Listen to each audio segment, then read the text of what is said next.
es esto. Tienen la tensión, esta corriente es la corriente de vacío y la proyección nos está dando ese valor, ¿cierto? O sea que acá estamos con criterio y al otro lado estamos con la parte práctica.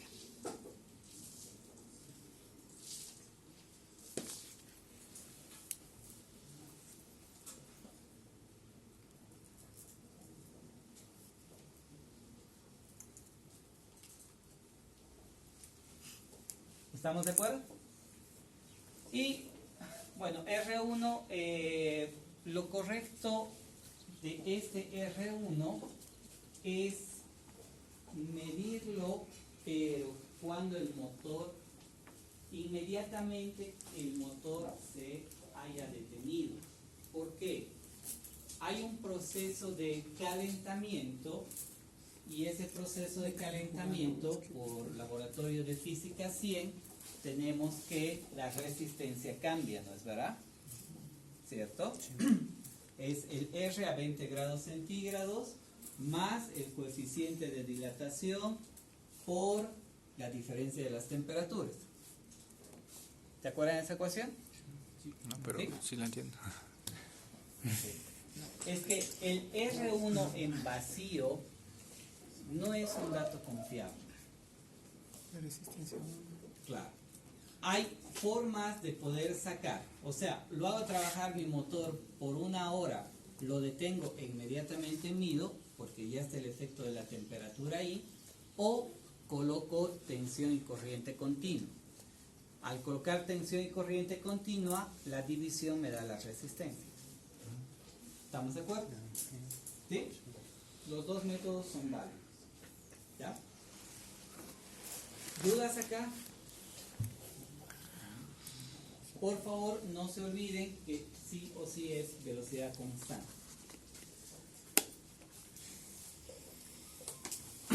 Muy bien. Ensayos de rotor bloqueado. ¿Qué pasa con este ensayo? Tengo dos consideraciones. Con la potencia activa, ¿no es verdad? Podemos calcular R1 y R2'. El R1 ya lo tenemos la potencia activa y despejamos R2'. Directo. ¿Sí? Con la potencia reactiva consumida puedo calcular el X1 y el X2. Ahora, ¿por qué esta situación?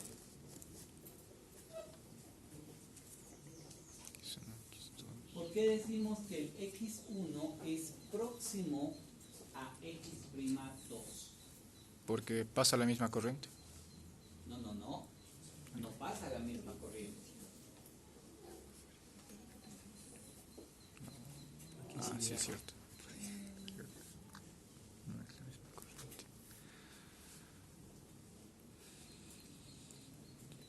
Porque estamos asumiendo que la misma cantidad de bobina en el estator está en el rotor. ¿Ya? Por eso las reactancias, ¿Cómo le dije? Porque asumimos que las mismas cantidades de vueltas del estator estarían en el rotor.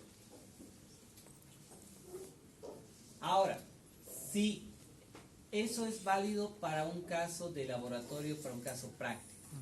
Pero si quiero saber el verdadero valor, tengo que aplicar la norma IEEE 112 y bajar la frecuencia al 25%. ¿No es verdad? Una vez que he bajado la frecuencia F1 al 25%, debo de corregir con esta ecuación y obtengo los valores reales, que no van a diferir mucho con el anterior caso, no, pero si alguien quiere hacerlo de forma exacta, lo puede hacer de esta forma. Está la normativa y eso nos valida esa situación. ¿Okay? Muy bien, ¿dudas acá?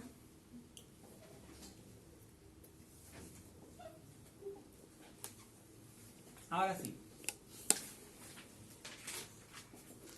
¿Qué estamos viendo en esa característica par velocidad? Fíjense bien la forma de velocidad del estator y del rotor. En el caso freno,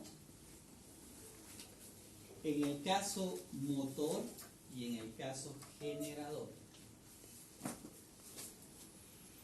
En el caso motor lo teníamos claro, ¿no es verdad? Hemos hecho funcionar los equipos, todo eso.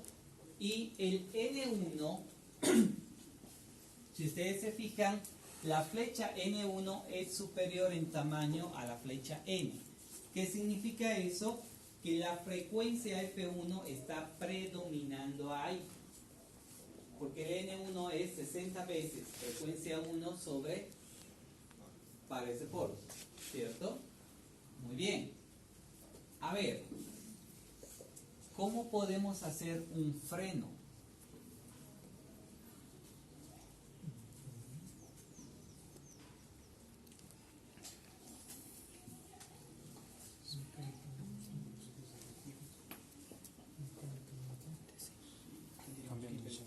Es el sentido de giro, correcto. Correcto.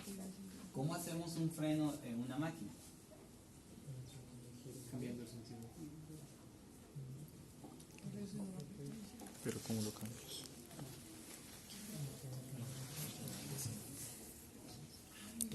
En realidad lo que se hace es, el cambio de sentido de giro es invertir dos fases, ¿cierto? Se utiliza, ¿perdón? Resistencias, ¿no? ¿Cómo las resistencias? Reducir la corriente. Tuviéramos que poner una resistencia bastante alta para poder detener el motor en un pequeño instante de tiempo. Es una opción, está muy bien. La otra opción es, se utiliza un contactor y se une dos fases, pero ese contactor entra por un periodo corto de tiempo. Hemos dicho, y ahorita hemos salido del laboratorio, que estando girando el motor no puedo hacer girar en sentido contrario, ¿no es verdad? Entonces, cuando uno esas dos fases con un contactor adicional por un periodo corto de tiempo, le metí un freno seco. ¿Sí? Esa es la forma de hacerlo. Generador.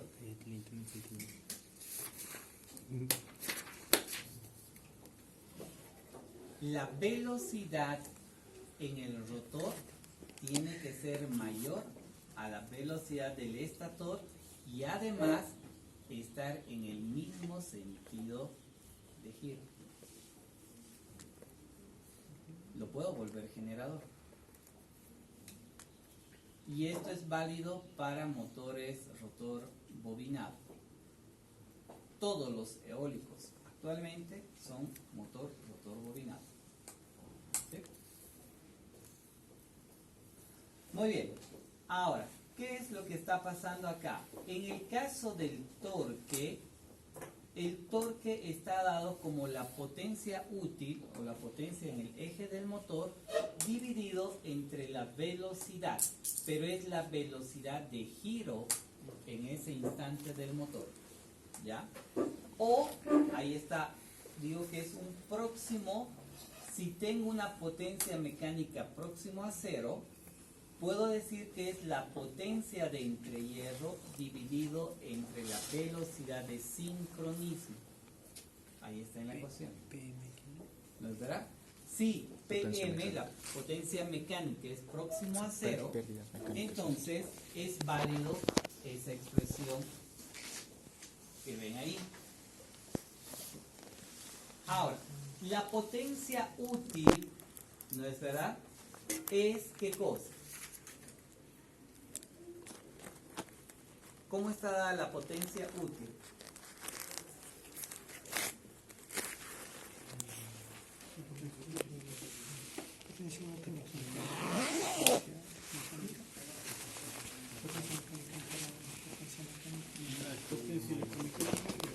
La potencia de entre hierro menos la potencia mecánica interna y la ¿De potencia dónde mecánica. sale esa expresión?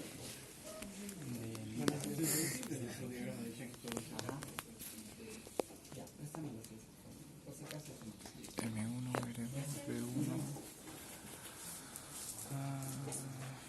Según la expresión. ¿De dónde sale esta expresión de acá? 2pi N1 frecuencia por el...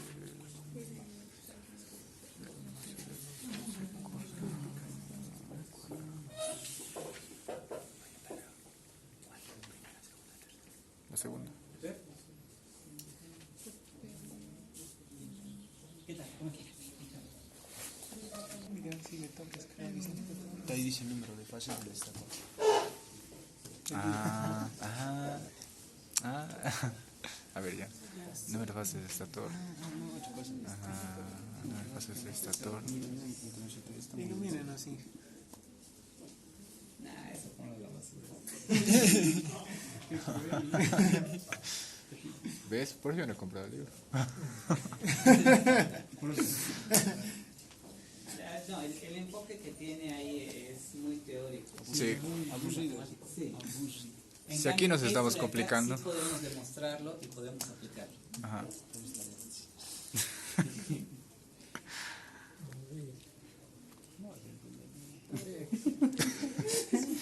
No te esfuerces. A ver.